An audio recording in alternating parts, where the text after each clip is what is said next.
사랑지인 믿음의 가족 여러분, 오늘도 주님의 말씀 안에서 참 회복이 있는 복된 하루가 되시기를 바랍니다. 오늘 말씀은 누가복음 11장 27절에서 36절입니다. 이 말씀을 하실 때 무리 중에서 한 여자가 음성을 높여 이르되 당신을 뵌 태와 당신을 먹인 젖이 복이 있나이다 하니 예수께서 이르시되 오히려 하나님의 말씀을 듣고 지키는 자가 복이 있느니라 하시니라. 무리가 모였을 때 예수께서 말씀하시되 이 세대는 악한 세대라. 표적을 구하되 요나의 표적밖에는 보일 표적이 없나니 요나가 니느웨 사람들에게 표적이 됨과 같이 인자도 이 세대에 거러하리라. 심판 때에 남방 여왕이 일어나 이 세대 사람을 정죄하리니 이는 그가 솔로몬의 지혜로운 말을 들으려고 땅끝에서 왔음이거니와 솔로몬보다 더 큰 이가 여기 있으며 심판 때에 니느웨 사람들이 일어나 이 세대 사람을 정죄하리니 이는 그들이 요나의 전도를 듣고 회개하였음이거니와 요나보다 더 큰 이가 여기 있느니라. 누구든지 등불을 켜서 움속에나 말 아래에 두지 아니하고 등경 위에 두나니 이는 들어가는 자로 그 빛을 보게 하려 함이라. 내 몸의 등불은 눈이라. 내 눈이 성하면 온 몸이 밝을 것이요 만일 나쁘면 내 몸도 어두우리라. 그러므로 내 속에 있는 빛이 어둡지 아니한가 보라.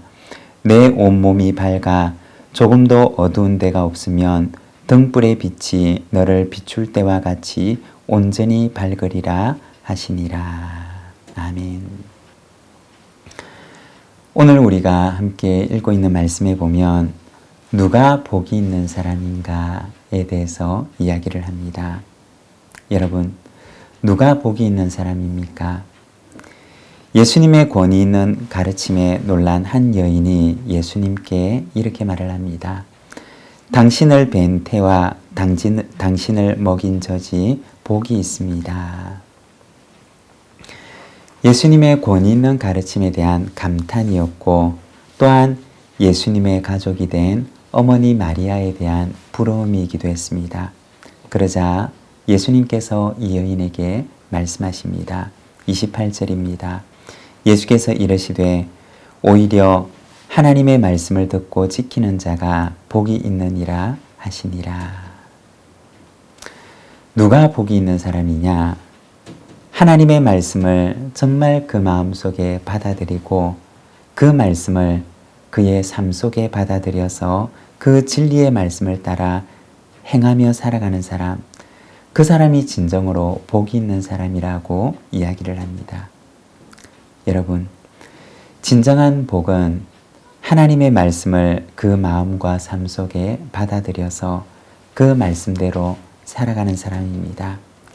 지금 당장은 그 복이 눈에 잘 보이지 않는다 하더라도 긴 시간이 지나고 나서 돌아보면 그것이 진정한 복이었음을 알게 될 것입니다. 아브라함이 고향을 떠나는 일이 처음에는 그렇게 복된 일처럼 보이지 않았을 것입니다. 그러나 그것이 진정한 복의 시작이었던 것입니다.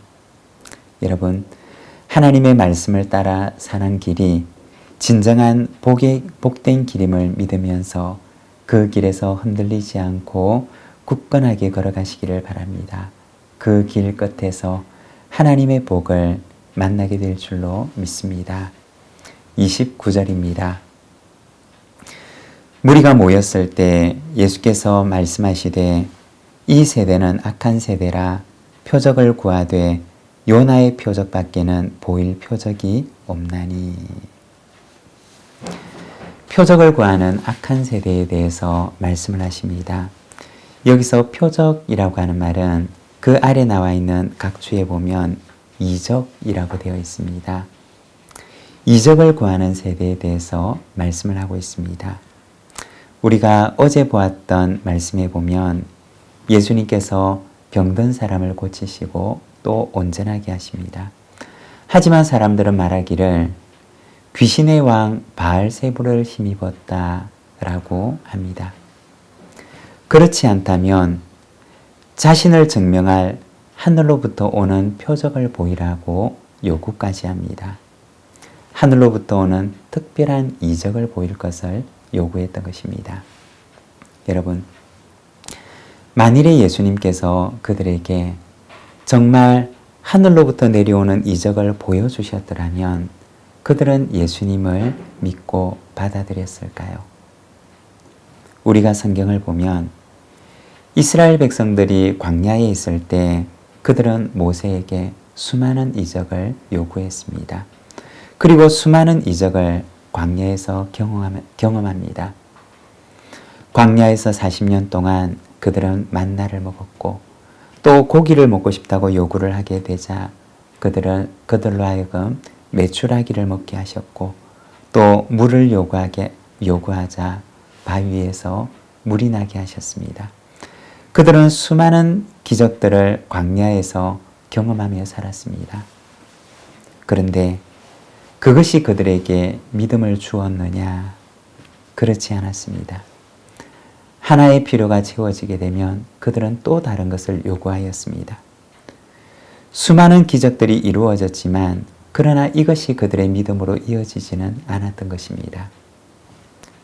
믿음이라고 하는 것은 무엇일까요? 히브리서 11장 1절에 보면 이렇게 말씀을 합니다. 믿음은 바라는 것들의 실상이요 보이지 않는 것들의 증거니. 믿음은 보이지 않는 것을 보는 것이고 실현되지 않은 것을 실현된 것처럼 받아들이는 것입니다. 표적을 요구하는 그들에게 예수님께서는 악한 세대가 표적을 구한다고 말씀을 하십니다. 여러분, 우리가 살아가면서 눈에 보이지 않는 것을 믿음으로 기다려야 할 때가 있습니다. 믿음이라고 하는 것은 바로 보이지 않는 것을 마치 보는 것처럼 받아들이는 것이고 그리고 인내로 기쁨으로 감사로 그것을 기다리는 것입니다. 이 믿음이 저와 여러분에게도 있기를 바랍니다. 34절과 35절입니다. 내 몸의 등불은 눈이라 내 눈이 성하면 온몸이 밝을 것이요 만일 나쁘면 내 몸도 어두우리라. 그러므로 내 속에 있는 빛이 어둡지 아니한가 보라. 예수님께서는 눈을 몸의 등불이라고 하셨습니다. 눈이라고 하는 것은 빛을 감지하고 또 그 빛을 받아들이는 기관입니다. 그런데 눈이 빛을 받아들이지 못하게 되면 어떻게 되느냐?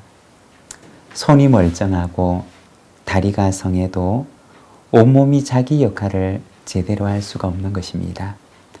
다리가 건강하지만 눈이 빛을 받아들이지 못하면 우리는 원하는 곳으로 마음대로 달릴 수가 없습니다. 손이 비록 힘이 있고 건강하지만 눈이 빛을 받아들이지 못하면 우리는 이 손을 가지고 자유롭게 일할 수가 없습니다. 왜냐하면 빛을 받아들여야 하는 눈이 빛을 받아들이지 못하기 때문입니다. 눈이 어두워서 빛을 받아들이지 않는 것처럼 복음을 거절하고 인생의 주인이 되시는 하나님을 거절하면 어떻게 되느냐? 우리의 인생은 온전하고 바른 길을 걸어갈 수가 없는 것입니다. 왜냐하면 빛 대신 하나님의 말씀을 거절하고 그 빛을 받아들이지 않기 때문인 것입니다. 예수님을 거절하는 사람들에게 예수님은 말씀하십니다. 내 속에 있는 빛이 어둡지 아니한가 보라. 언젠가 촛불을 끄는 작은 도구를 보았던 적이 있습니다. 긴 손잡이가 달려있고 그리고 그 끝에는 아주 조그만한 종지 같은 것이 있습니다. 그리고 이것으로 초에 있는 불을 덮게 되면 금세 불이 꺼지는 것을 보았습니다. 작은 종지가 촛불을 덮으면 불이 빛을 잃게 되는 것처럼 말씀을 향해 그리고 하나님을 향해 우리의 마음의 문을 닫아버리게 되면 말씀의 빛이 그 사람 안으로 들어갈 수가 없는 것입니다. 말씀의 빛이 그 사람 속에서 빛을 잃게 되는 것입니다.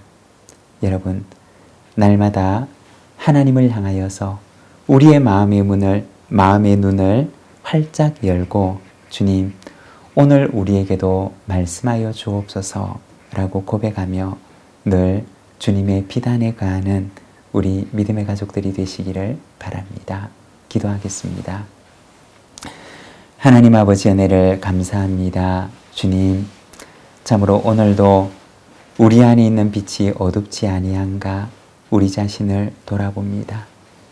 표적을 구하는 악한 세대가 아니라 보이지 않는 것을 마치 보는 것처럼 믿고 받아들이며 기다리고 인내하고 감사하는 저희들의 삶이 되도록 인도하여 주시옵소서.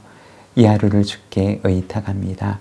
오늘도 내 앞에 놓여져 있는 이 믿음의 길을 기쁨으로 걸어가는 복된 삶이 되게 하여 주옵소서. 예수님의 이름으로 기도드립니다. 아멘.